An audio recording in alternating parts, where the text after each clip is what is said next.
I'd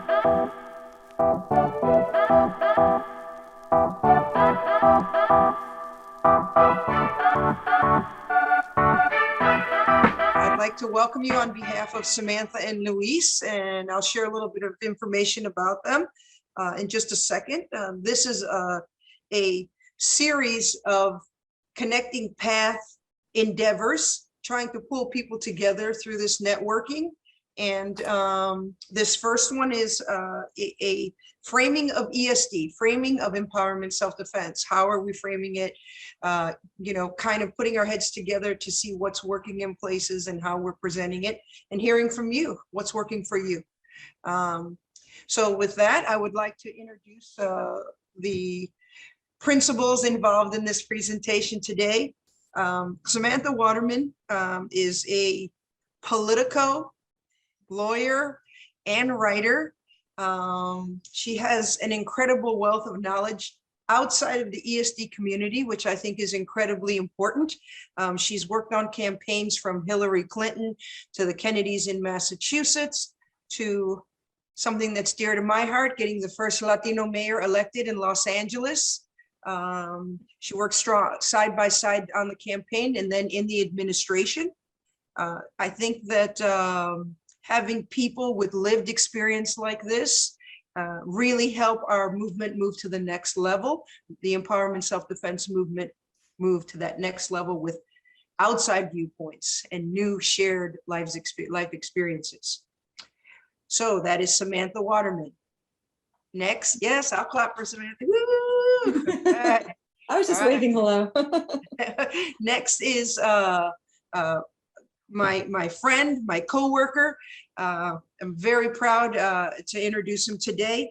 Luis Jiminez. He has his degree in responsible management and development from the University of Peace. He's working on a dual master's currently. Like PAVE doesn't keep him busy enough, but working on a dual master's in business administration and finance through the European School of Business.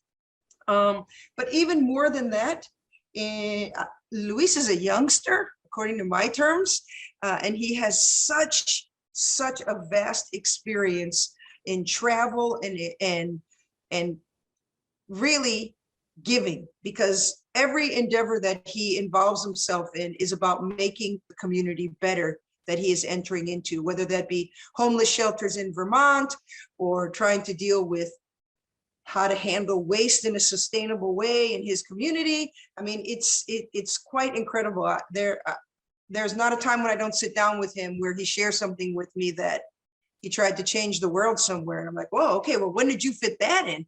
Okay, so please take advantage of these two people who are looking through the window.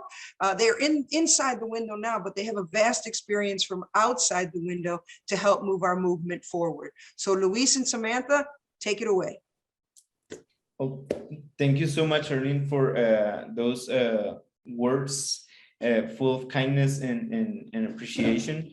And thank you everybody for being here today and like having this time to share and to also be a little bit open about like what our experiences are around ESD and how we can frame them to not just explain this to other people that it is sort of related with the ESD movement, but like with people that are not even familiar with it.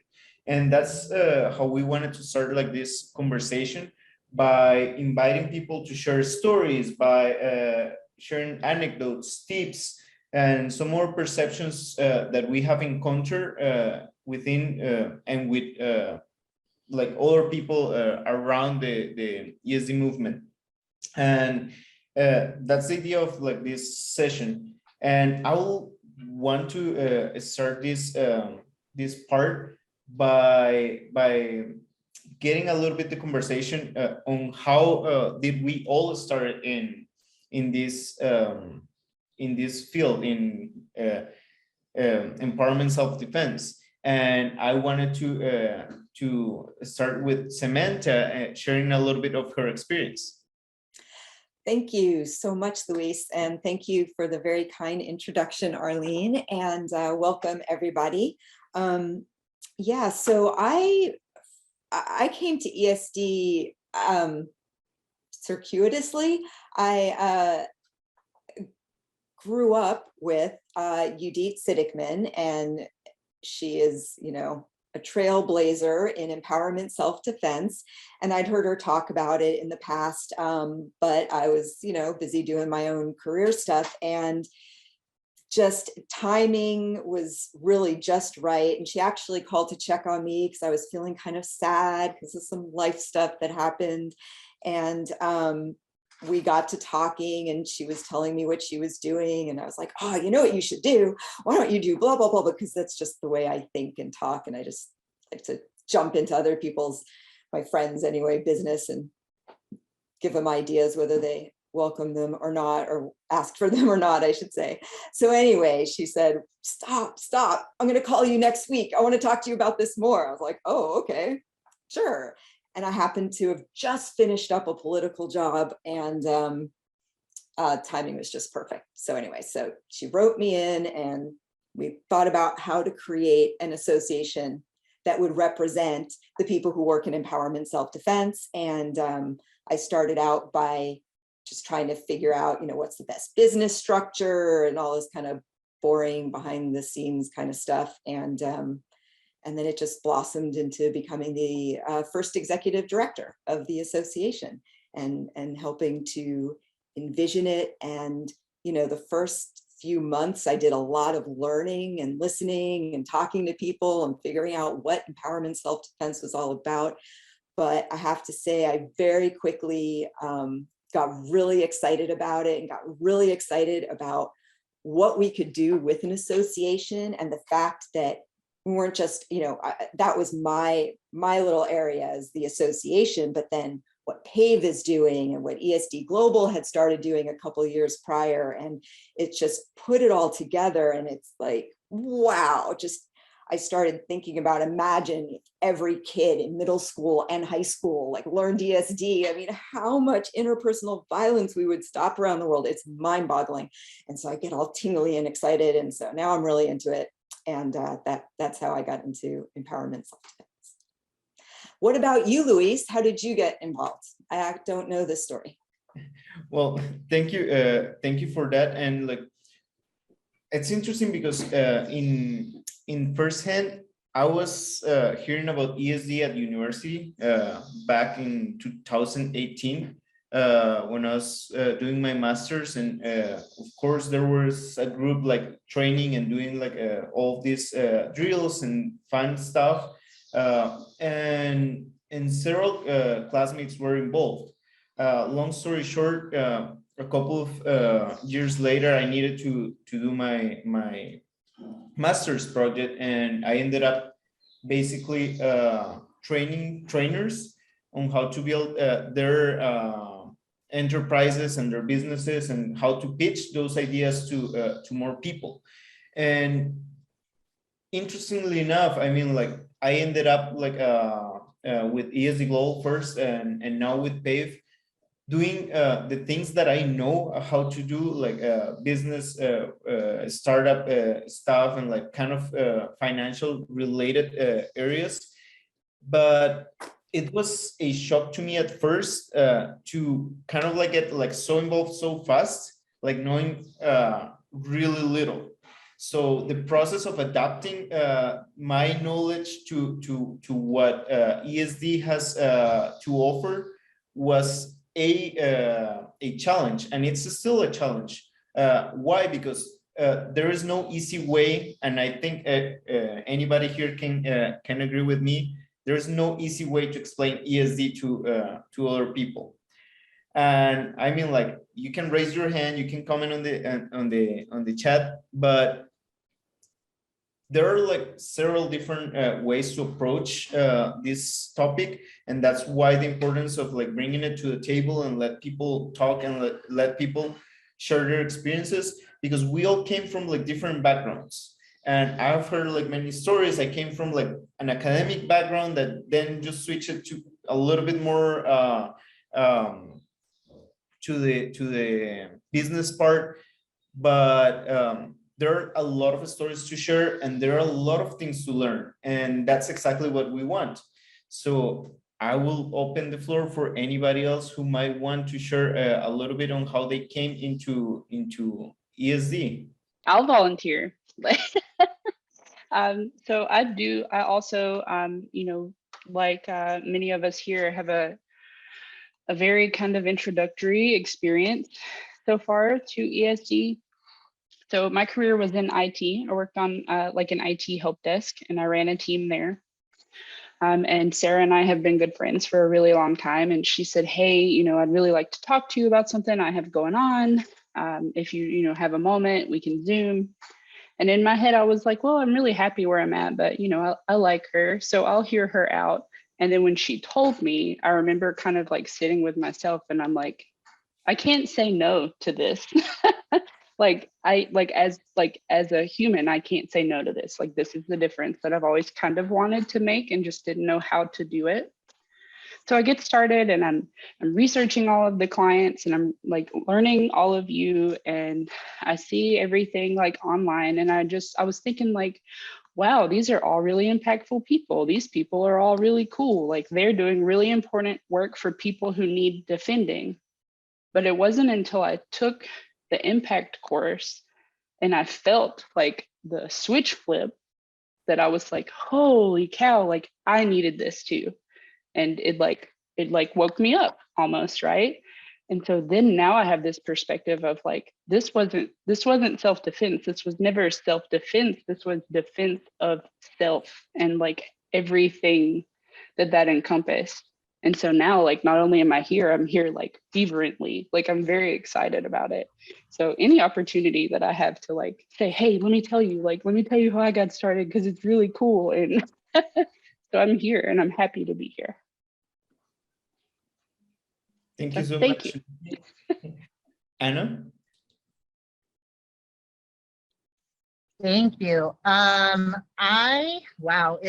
been involved with Impact in Colorado for, gosh, almost 15 years now. My goodness, yeah. So I took my first class with Sarah. She called me and was like, you must come and take this class.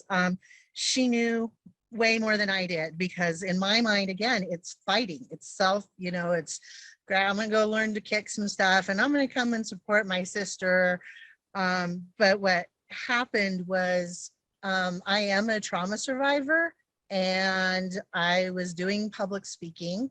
And what I learned really quickly was, even though I was only telling a really small part of my story, when people connect with that, they want to come up afterwards and they want to hug you and they want to tell you their stories, and they feel like, you know, that they're your friends, which is fine.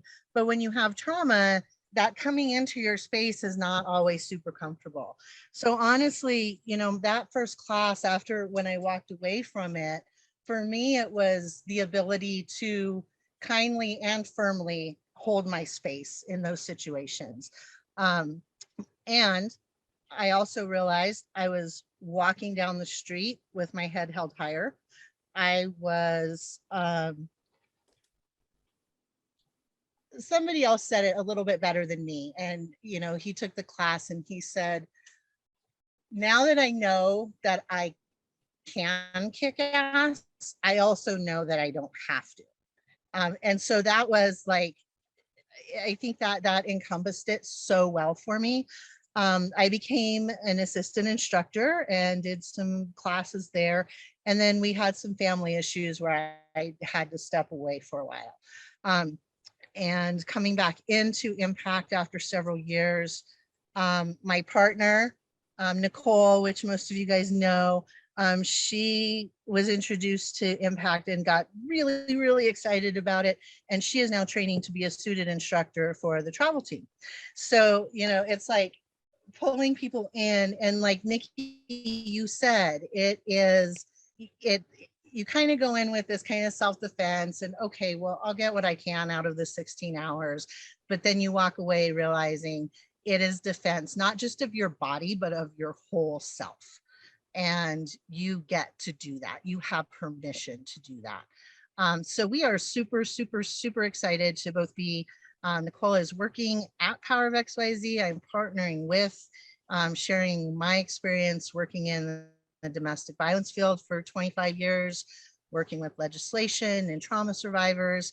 And my bottom line of like being at this level of it for me is I have worked in the systems.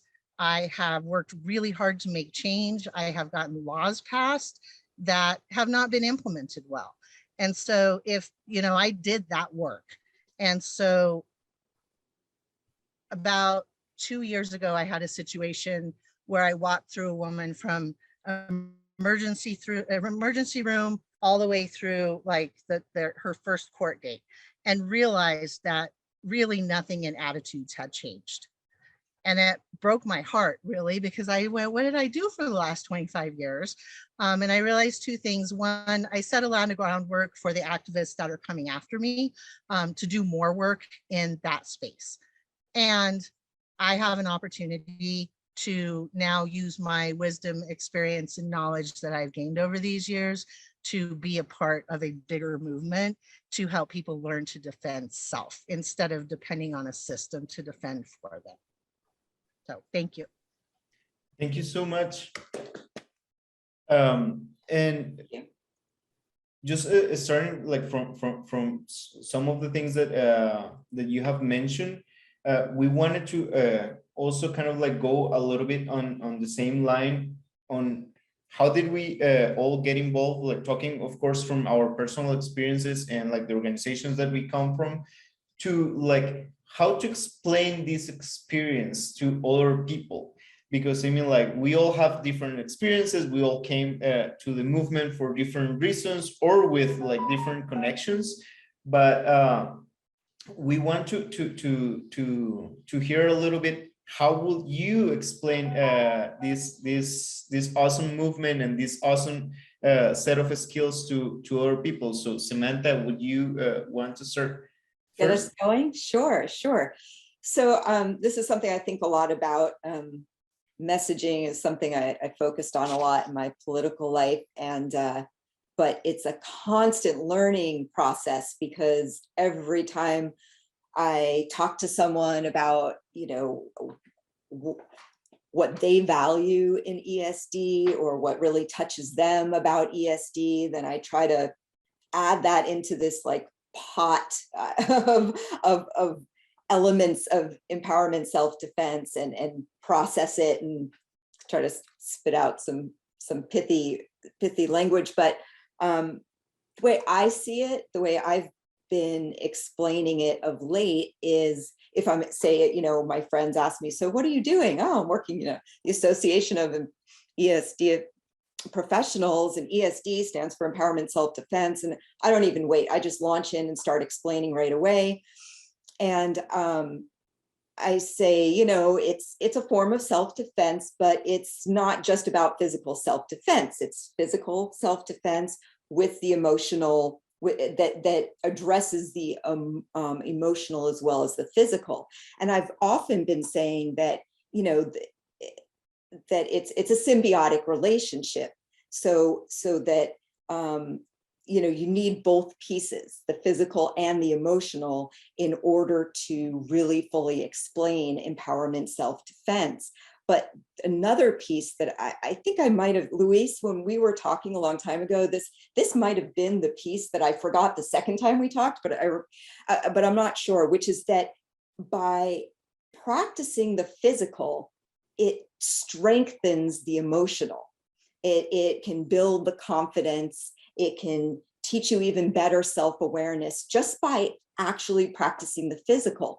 And then vice versa, by learning the emotional pieces, psychological pieces, by you know, learning how to be more self-aware, have situational awareness, or how to address different potentially confrontational situations, you know, with words, or with you know, any kind of passive action that isn't, you know, getting in a fight, that actually then gives you the confidence, so that when if you do have to do the physical, you are going to feel more confident about doing that. So it isn't just that they work together, it's that the one helps the other, helps you improve the other skills. And then of course, the emotional types of skills, or the skills, the way I see it, that you can take through life. The new confidence that you build, or the situational awareness that you improve, or all of those different elements. And the other thing I always like to say to people when I'm explaining it to people who are completely outside this world is that we address the entire spectrum of violence, so that they understand that this isn't, some guy jumps out the bushes and, but this is all kinds of situations, and that so many situations involving interpersonal violence, the victim is often, the perpetrator is often known to the victim. So, and that really can change the way that you handle a situation, the way you deal with a situation, especially if it's something that could repeat or has been repeating. So those are the things that I've been focusing on. But I would love to hear, how are you framing it these days, Luis? And then let's hear from everyone else too, about how they would explain it to a friend who knows nothing about self-defense or preventing violence or anything like that. Yep. Well, in that sense, it's being really a whole roller coaster of how do we frame it and how do we explain it to people. And from a really simple explanation to a really complex set of just ways of putting it together, we will normally start framing it as a preventative option to violence, not just from the idea, the mere idea of doing violence education, but violence education that it's preventative, that doesn't have to go all the way to full-blown events. Because normally the spectrum of violence is seen as just a full-blown event, and not these microaggressions and all of these things that go before the things escalate. And having that spectrum really clear and really explained, it's one of the most important parts, at least from our experience so far. Also, having different types of terminology for the different type of people that we are explaining it. We have noticed that it's different explaining empowerment self-defense to a group of medical healthcare professionals than explaining it to a group of hospitality sector people. So the idea behind this, and speaking and talking about the impressions that we all have, is to literally use terminology that brings this this concept and what we know as ESD to the ground and to the table for as many people as possible. So yeah, I mean we talk about prevention, mitigation. It's another word that we use a lot. Human safety in other areas. It's just a wide range that it's depending on how we talk and who we're talking with. But I would like to hear from anybody else on what other experiences have you had, impressions, or even misconceptions that you have heard about it. It doesn't have to be just what ESD is, but what ESD is not. I mean, we can start from any of those points. So just based on the work that I've done previously, one of the things I've worked really hard at is trying to work with domestic violence shelters, sexual assault shelters. And one thing that I learned that was really interesting is that a lot of the grants that they get actually specify that they cannot be used for self-defense classes. And so that it comes across, I've had several conversations with folks and they said that, what it is that it's just, in their minds, it's promoting violence by teaching them to fight. And so, we've had several conversations, but that doesn't resolve the issue of they can't use their grant money to, help their clients. Is there anybody else who want to share any experience or not? One phrase that really resonated with me when I was first starting self-defense training myself was used in a lot of other contexts, paraphrased essentially, if the only tool you have is a hammer, then every problem starts to look like a nail. And that I really think helps people contextualize, well, okay, if you take a self-defense class and the only techniques that you're presented with are given situations that are, you know, the sort of stereotypical stranger in an alley, that sort of thing.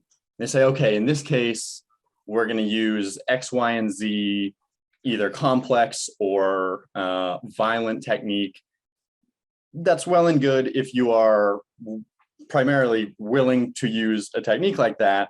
But for anyone who isn't, whether they're not comfortable with it or not, helped focus me on, okay, this is where it's useful, important, helpful to people who are maybe thinking, to the point about grants, self-defense is just violence. Well, it's not, especially not empowerment self-defense. And then Samantha, you had sort of touched on this a little bit. Something really central to some of the curriculum we use are this idea of a continuum of violence and a corresponding continuum of defense, where on one end you have extreme violence and on the other end you have things that are just annoying, or however we qualify them as less dangerous. And then you have a corresponding continuum of techniques or methods or anything like that that you can use to combat whatever's on the continuum of violence. And I think that really helps people say, like, oh, okay, so there are, of course, there's the things we think of as worst case scenarios, require violent intervention, that kind of thing.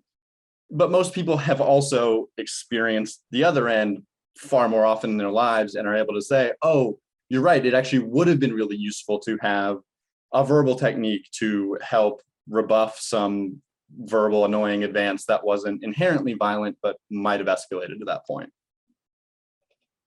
I love that. I love the spectrum of violence and a spectrum of defense or defensive techniques. I love that, looking at using that language to describe both sides of it. That's very clever. I like that. It's good. We use it, we call it a continuum as well, just because we can make it linear, you know, literally have a line, and we can have students say, put this where you think it belongs in your life, where it would belong in your life, which is also nice because it lets people recognize that a lot of this is subjective. Obviously, ultra violence is less subjective, but many of the things on the other end of the spectrum are, for some people, something they might consider dangerous, other people could just consider annoying. Thank you so much. That's really insightful, and I think a lot of people will appreciate like seeing a perspective just like that to understand it better and like to actually put it into a more visual scenario. I just wanted to share that, you know, you said kind of like I forget how you worded it, but how not what's saying right or what might not say. I think for someone like me, I come very prejudged. So when self-defense comes out of my mouth, it is completely thought of as physical punching and kicking. So for me, it takes a lot of thoughtfulness to how I present what we're doing and the importance of what we're doing. With that said, I think I have the ultimate example of having the highest level physical athletes in combative martial arts like Taekwondo and Judo and boxing and wrestling, and them still not being able to defend themselves. So the skill set of learning how to set a boundary, learning how to use your voice, identifying inappropriate coercion, those all come out of ESD. And so it's a nice mix for me, but I do get caught with those like, whoa, we know exactly what you're talking about. Wah! No, that's not what I'm talking about. So. Thank you so much, Jimenez. Hello, everyone. Luis, how are you doing? Mandy, Aline, Anna, Samantha. So excited to see you all. It has been a very long time. I'm so happy. When I saw the call on Twitter, I immediately registered because I can't miss any discussion like this on ESD. So I'm so happy being here, listening to you all speaking. I feel so excited. Just to share my own little experience, it has not been long I encountered ESD. I think it was towards the ending of 2020 after the COVID. And so since my encounter with ESD, it has been awesome. Every day, ESD, ESD, ESD. We are almost like singing it every second. Reaching out to people, especially considering our location, because my organization is located within the university. So I saw it as a very relevant tool because of a number of things that are happening within the university, sexual harassment and abuse.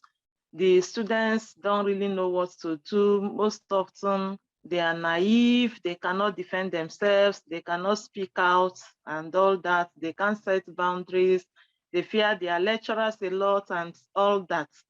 And so when I got to know about it, I was so happy and excited. And I saw it as, in fact, I saw it as a very relevant tool that we can use to avert sexual harassment in the university. And so we have been reaching out since then. And luckily, late last year, we were able to get the attention of UN Women to organize a workshop for students on ESD. Though it was just one day workshop, the experience was like, wow. Many people were so excited. In fact, there was a time I was passing and I met two girls practicing ESD. I was like, what are these people doing here? And they started chanting ESD, ESD. So it has been a very wonderful experience, but we are still reaching out, hoping that we can do more. For the workshop, we were able to train about 100 students, and it was awesome. And because of the population we are dealing with, Nigeria is a population of more than 200 million people. So you can imagine that. And just like I did explain during the violence prevention education conference, you know, a lot of things going on here. People have no respect for law. So, you know, the attitude is you can't do anything. So even if you report, because most often when there is sexual harassment, when there is you know, the people will start saying, go and report here, report there.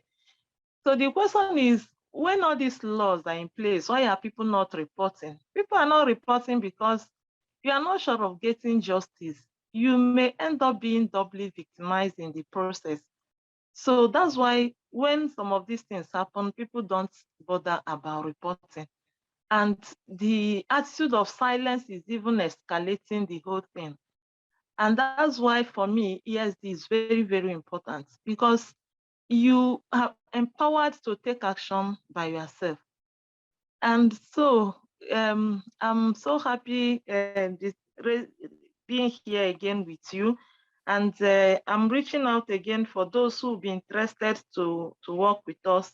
There are a whole lot to be done, and we are reaching out.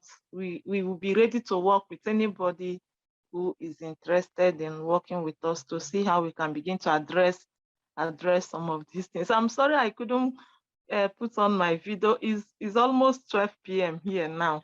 It's just because of my passion. I said I must be part of the discussion. Thank you. Thank you so thank you so much, Jimenez, for being here, for taking the time, and for sharing a little bit of your experience and how that came about. And I think it's really important to hear, and like from like other parts of the world, and I think many of us come from like really different backgrounds, but like especially the ones of us who are not even in the US or North America as a region. We also have like a completely different perspective of what this spectrum of violence and the spectrum of defense is about. And also on like the framing, one of the stories that I didn't really share at the beginning was, and I call it like the Kung Fu Panda story, but I mean like when we go and like want to explain this idea of like self-defense to a company, many people will come to us and be like, oh my God, do you just kind of like knee and like palm and like kick and like punch? And it's not about like just like that kind of like Kung Fu Panda approach that like you come like it's more about like the idea of like learning a set of skills that show you your worth, and you're worth the fight, and you're worth the time to protect yourself, no matter what it actually takes in the moment it takes. It can come like from a really simple no to a full technique that encompasses more physical or experiences. And in this sense, we have approached many industries, businesses, and others that are compatible to what we do. But I would like to hear from any of you, like what kind of industries, what kind of like organizations, institutions you have encountered that are like really aligned, or that you will want to explore a little bit more, or even like those that you're like just kind of like questioning, like, is there a path for us to enter in here, and like how do we frame it, how do we do this? Because I mean like this idea of like this space is for us to not only frame and to explain to others what ESD is about, but to learn new ways on how to explain it and to bring it to more people. So I would like to hear from any of you, like your experiences. Samantha, if you want to start.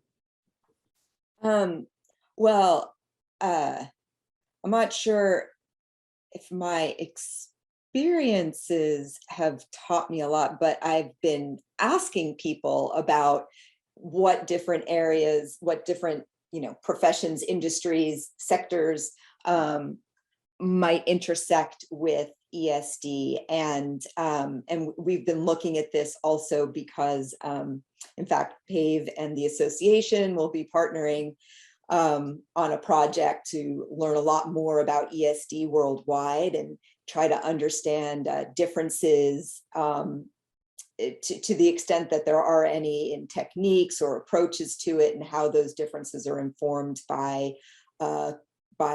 culture, country, color, language, law, like all these different things. I mean, even what Jimenez was saying about, the nature of the environment in which you live, whether it's your country, your city, whatever it is, and what happens if you, report something, or what happens, honestly, if you fight back, or what, and that's going to be very different in, Nigeria, or in Kenya, or in Albania, or compared to, Los Angeles, but then even, within the United States, it's going to be different in certain neighborhoods of, I don't know, Atlanta versus rural Ohio. I don't know, like there's so many different kinds of differences. So anyway, but we have been looking at other kinds of professions too, and the obvious, martial arts and other kinds of self-defense, and trying to maybe coax them into empowerment self-defense. And I've been noticing a lot of self-defense organizations that I search online, when I started searching them, I didn't see the word empowerment a lot. And now they're starting to throw the word empowerment in there.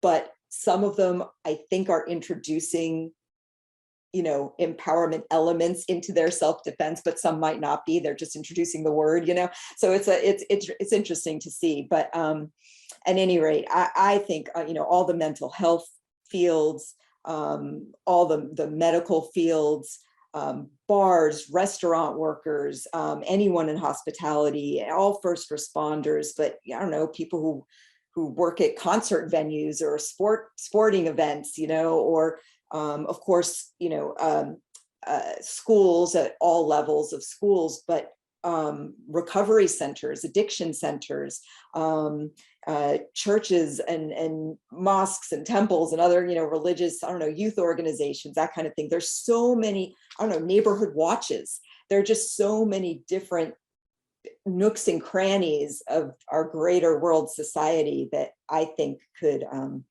that we could tap and try to introduce them to ESD. Sorry, I went on longer than I intended to there. No, that's that. that's completely good, and thank you for sharing that. Is anybody else, or does anybody else want to share like what they have encountered that intersects like such as industries or like fields of study? Because I mean, there's like plenty out there that we have found to work well with empowerment self-defense, from the emergency management to like bars and restaurants, to actually getting allies from different professions. I mean, like one of the most common ones, of course, social work or psychology or health facilities, as Samantha was mentioning. But I mean, like there's a lot of intersections, and there might be some that might not be as common that you know about or that you have heard about. So we would like to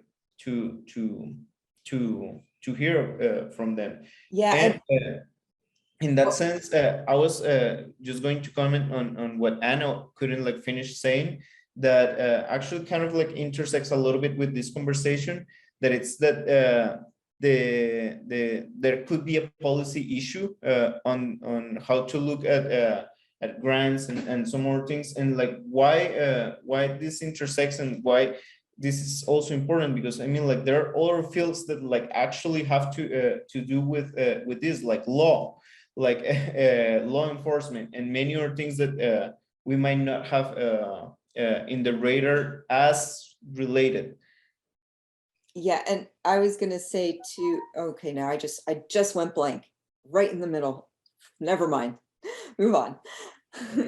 No, Oh, I know what I was gonna say is the association is specifically looking for not even so we're talking about two things. One, ideas of where we could, you know, try to introduce ESD or apply it, and also examples of programs now. So I know there's the Safe Bars program. I think that's Defend Yourself in DC, has, and working with, you know, bartenders and other people work in bars and restaurants. And then there's what is it? Impact Ability, and working with people who have various kinds of disabilities. But we're actually actively looking for other kinds of programs like that target some particular sector or group, or, you know, take a certain angle. So anything you know about anything like that, I'd also be really interested in hearing.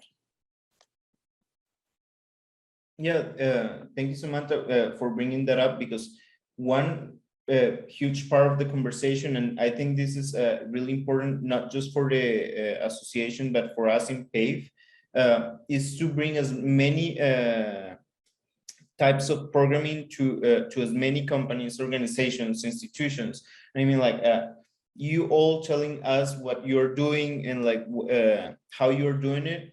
Like we can offer it to a wider range of people, and like we can also help like directing the conversation to the sectors and to people interested in those areas. And that's what makes this so rich and so powerful. like this connecting and this sharing of ideas. So if there's no other comments on this, I would like to see if there are like any questions, comments, or any other input or insight that you might want to hear. Not so much a question, but more so a comment. I just want to take a second to thank everybody that's here today, because especially for those of us who are new to the environment, people being receiving of us has been everything. And just allowing us to speak and to come into their space and learn things that they were teaching. So just thanks everybody that's here and that's listening, and that continues to provide that sort of collaborative energy for new people coming into the door. Oh, yeah, That's I it. second that. Thank you, Nikki, for saying that. I second that for sure. And the association, especially heading up this organization, that one of the main purposes is, yes, to broaden the scope of ESD and address through advocacy and lobbying a lot of the issues that Anna was beginning to raise before the internet failed us. But I couldn't do this job at all if people weren't open to me being willing to learn and all of that. And coming from the legal realm and the political realm, honestly, I don't think there's a world that is more opposite in communication style. So thank you to everyone for being patient with me, because I mean, being direct and quick and getting it done, that's the world I come from. And the world of ESD is collaborative and patient, and it's more about listening than directing, and it's just diametrically opposite. So I am trying very hard to adapt to the new environment. So I appreciate everyone's patience with that. Thank you, Samantha, and thank you for that, Sarah. I didn't get a chance to just raise my hand earlier, but I wanted to say that one of the ways that I talk about ESD for myself is the impact it had on my own personal life, how it changed, and how my life changed, after my ESD training. I use that a lot to share with people who I was before, sort of who I was after. But one of the things I like to talk about is that having ESD training provided me tools to restore things that I maybe didn't have, that I didn't learn, or that I lost in life in the environments I grew up in. So, I gained the tool of understanding boundaries better and using my voice more and standing up for things that matter to me. But there's something about knowing that you are worth defending, but also knowing that you can defend yourself, like physically, that gives me the choice to choose how I want to walk in this world, how I want to speak in this world, who I want to be in this world. So ESD is a set of tools that restores empowerment that sometimes gets removed from us because of trauma, because of environment, or simply because of how the world teaches us we should be as a woman, or as a woman of color, those type of things. So I think that for me, the restoration of choice is really a byproduct of the tools of ESD. Thank you so much, first for sharing and for your participation, Sarah.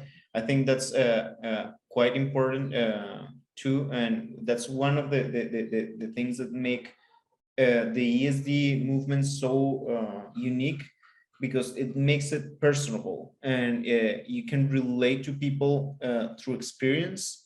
And I mean, like, a lot of what and I will say we, because now I consider me part of the movement, but a lot of what we do is scenario based, and like those scenarios are nothing else more than like living experiences that we all have had.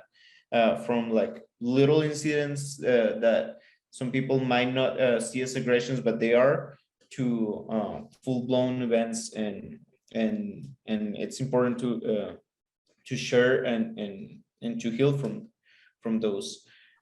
Anybody else that want to share something, or before we finish, or any questions that you might have?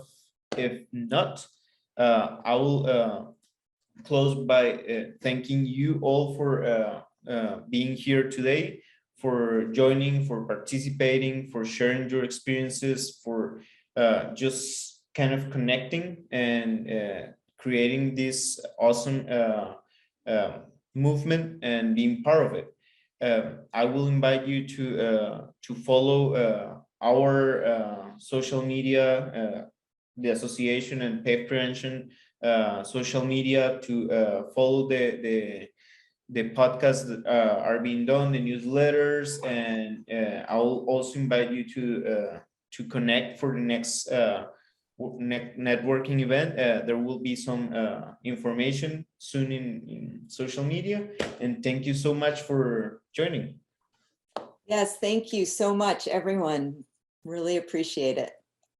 And have a great rest of your day, night, morning, wherever you're located.